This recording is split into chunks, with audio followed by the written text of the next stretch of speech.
सुबह 8 बजे से जो गिनती स्टार्ट हुई थी वो अब अंतिम चरण में ही पहुंचने वाली है और देर रात होते होते नतीजे जो है बिल्कुल साफ़ हो जाएंगे। लेकिन रुझान जो अभी तक के बता रहे हैं उसमें 3 राज्यों में राजस्थान, छत्तीसगढ़ और मध्य प्रदेश में बीजेपी जीतने वाली है और तेलंगाना जो एकमात्र राज्य है वहाँ पर कांग्रेस को बहुमत मिला है। लेकिन इन चुनाव नतीजे के बाद भारत का जो पॉलिटिकल मैप होगा उसमें किस पार्टी के पास कितने राज्य होंगे, ये एक नई तरीके से चीज़ें उभरेंगी।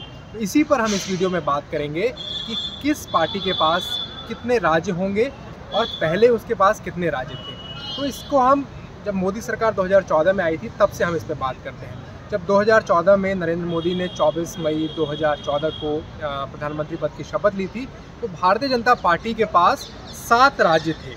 उसमें गुजरात, राजस्थान, मध्य प्रदेश, छत्तीसगढ़ और गोवा, इन राज्यों में उनके अपने मुख्यमंत्री थे जहां वो खुद बहुमत से जीत कर आए थे। वहीं आंध्र प्रदेश और पंजाब में उनकी गठबंधन की सरकार थी। वहीं आज की अगर बात करें इन नतीजों से पहले की बात, तो भारतीय जनता पार्टी के पास 15 राज्य थे। 15 राज्य में उत्तर प्रदेश, महाराष्ट्र, मध्य प्रदेश, गुजरात, हरियाणा, उत्तराखंड, असम, त्रिपुरा, अरुणाचल, गोवा, मणिपुर, मेघालय, नागालैंड, सिक्किम और पुडुचेरी। इनमें बहुत सारे राज्यों में जो है वो गठबंधन से भी सरकार चला रही थी और बहुत सारे ऐसे राज्य भी थे जहां पर उनकी अपनी खुद की बहुमत की सरकार थी। लेकिन भारतीय जनता पार्टी 2018 के आसपास 22 राज्यों में उसकी सरकार थी, जिसमें वो गठबंधन से भी सरकार चला रही थी और उसकी खुद की भी सरकार थी। और उस समय 22 राज्य थे। फिर 2018 के जो इलेक्शन हुए विधानसभा के, उसमें मध्य प्रदेश, राजस्थान और छत्तीसगढ़ में जो है वो बीजेपी हार गई और कांग्रेस के पास सत्ता आ गई।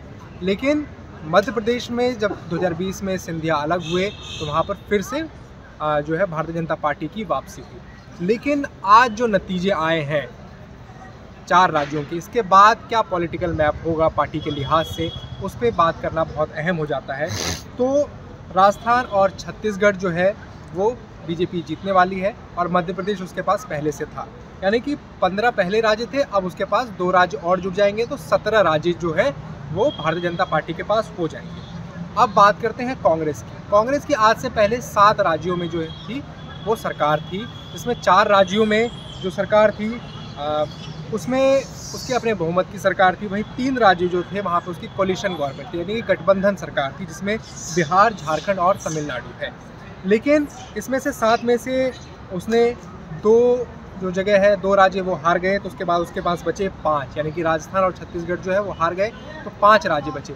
लेकिन तेलंगाना में उसने 1 राज्य तेलंगाना के तौर पर जीत लिया, तो उसके पास अब 6 राज्य बच गए हैं।